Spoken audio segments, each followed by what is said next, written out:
Hello, and welcome to the We Are Advocates Hero Panel. I'm Relicia Brumfield, bringing you springtime greetings from CBS2 Chicago, and I am thrilled to be with you all today. CBS2 has been a proud partner of the American Red Cross of Illinois for many, many years, and we absolutely love celebrating the everyday heroes among us at the Heroes event. This year is no exception. And boy, I cannot wait for everyone listening in today to meet each of you. Now, our audience may have seen a short snippet of your individual hero stories, but I'd love to begin with each of you sharing your story. Let's start with Josh. Share a little bit more about who you are. We would love to hear from you.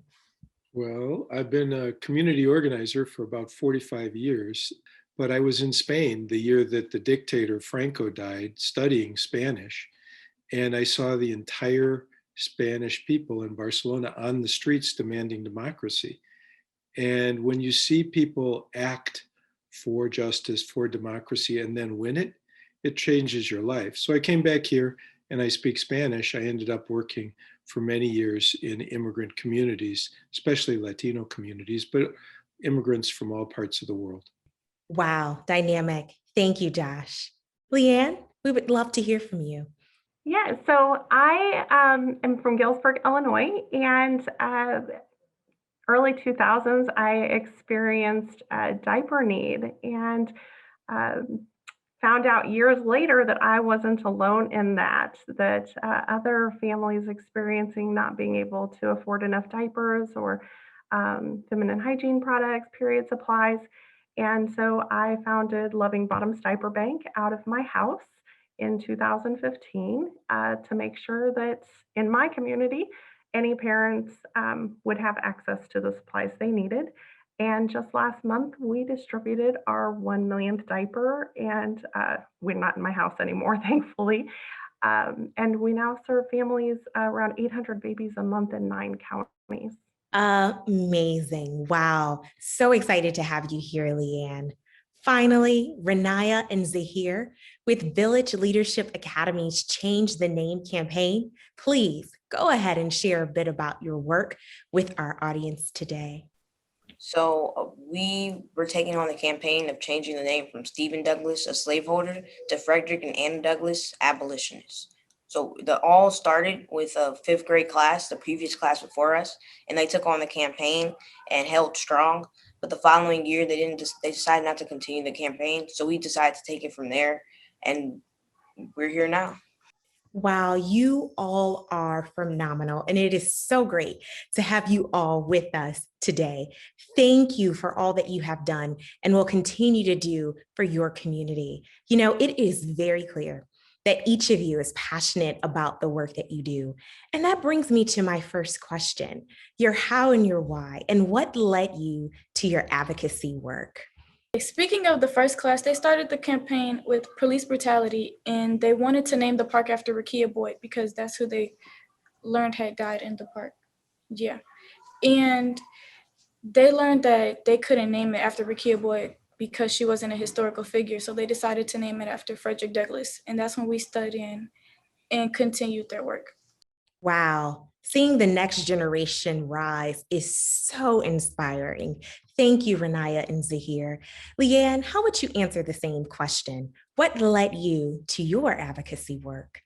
So, like I said, I experienced the need, but the biggest thing was when I found out years later, I started calling around in my community and asking agencies. I kind of posed as a mom and said, "I need diapers for my baby. Do you have any?" And the answer was no, or we have some size threes or some newborns, but they maybe didn't have the size I was asking for, and they were only going to be able to help me with maybe 10 diapers.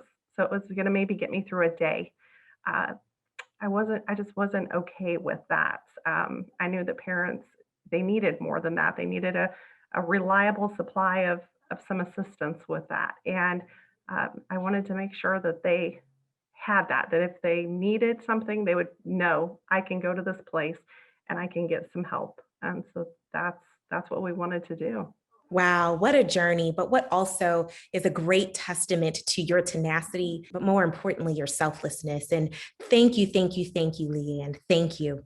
But without further ado, Josh, wanted you to share a little bit more with us about your advocacy journey and what led you to your work. Well, I just feel like every single one of us has to do what Renaya and Zahir did, which is say, what kind of country do we want to live in? Do you want to live uh, playing in a park named after a slave owner, or do you want to live in a country in which people are treated with some dignity? And in particular, I work with immigrants. I find it really offensive, like completely counter to our values, that you have 11 million people here and the country benefits from their hard work, but they're not able to get legal status. They're not able to vote. It's sort of fundamental legal inequality. Everybody likes the cheap lettuce, and then nobody wants to give people a path to citizenship.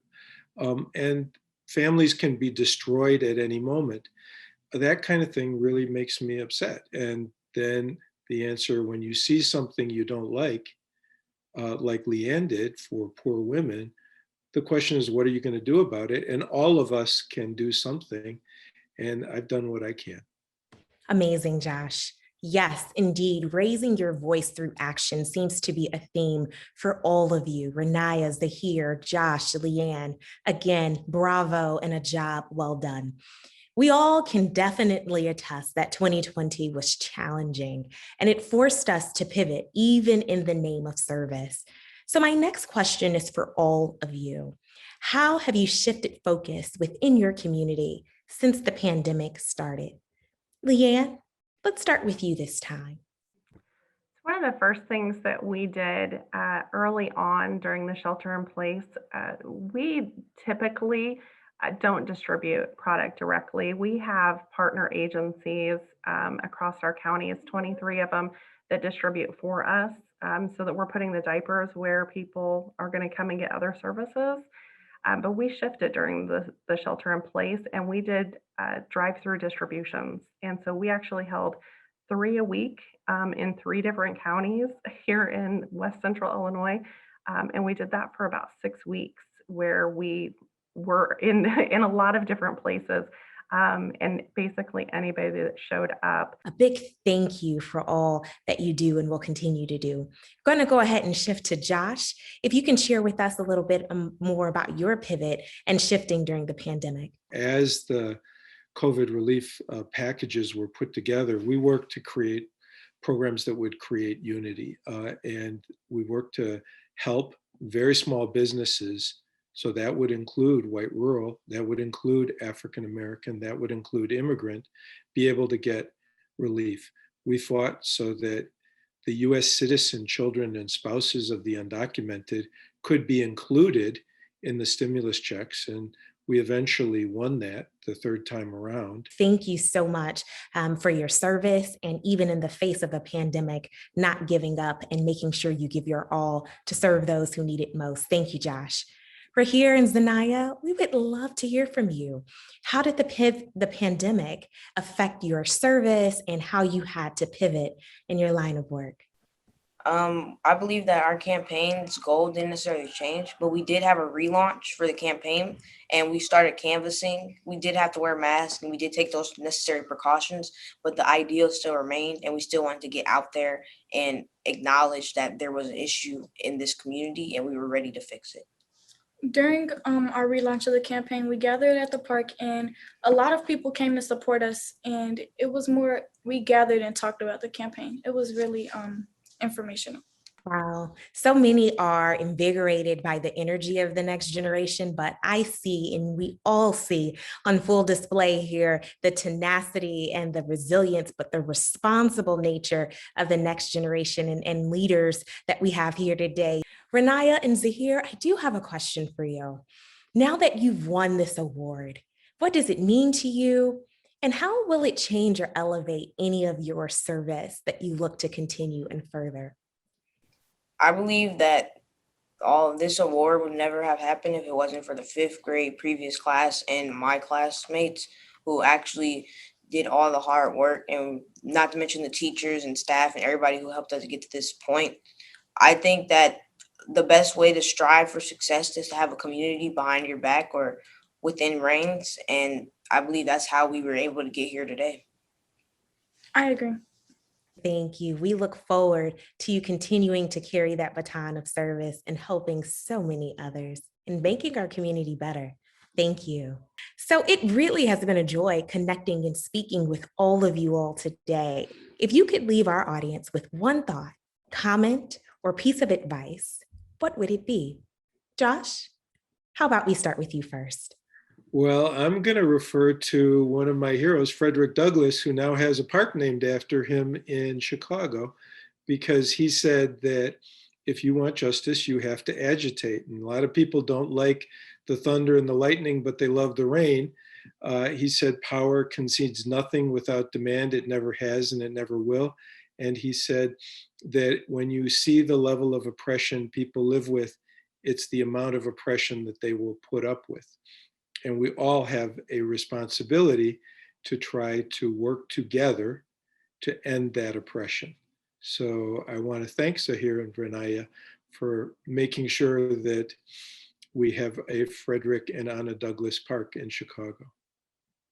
Indeed. And thank you, Josh, for your hard work and your dedication to serving all mankind. Thank you. Speaking of Vernaya and Zahir, that is the perfect segue. We would love to hear from you. A final piece of advice or any comments that we can leave our audience with today. A piece of advice that I would leave people with is surround yourself with people who think the same as you do, so that if you surround yourself with people who don't think like that, they might get your hopes down and they might not believe in you as much as people who think what you think will. One thing I would leave to the audience is that you can do anything you set your mind to, and nothing can stop you from hard will and guts alone. So just keep it up, and eventually you will succeed, and it'll come out to the better. Indeed, hard work and determination will indeed take you far. Thank you both. And we'll end with words from Leanne. What piece of advice will you share with our audience as we close today? I would say look around your community. Find what you're passionate about, what gets you excited, and get involved in it in your community. Whether that is finding a local diaper bank and making sure moms have babies, helping get a park renamed, whatever it is, helping at your local animal shelter, get involved in your community. And when you do that, you meet your neighbors and you meet the other people in your town, and people come together. And the things that are different about us become less because we get to know each other. And we build that community and we're stronger together. So just get out and be involved, and we'll make our communities a lot better when we do that. Wow, so much service on full display. And indeed, there is so much to celebrate. Extraordinary leaders you are, extraordinary heroes you are, and serving during this extraordinary season, amazing. Thank you all again for your time and your commitment to your communities. And thank you to our audience for joining us today. Remember, no matter how great or small, you too can be a hero. Please sit tight, and you'll be returned to the Heroes main event very soon.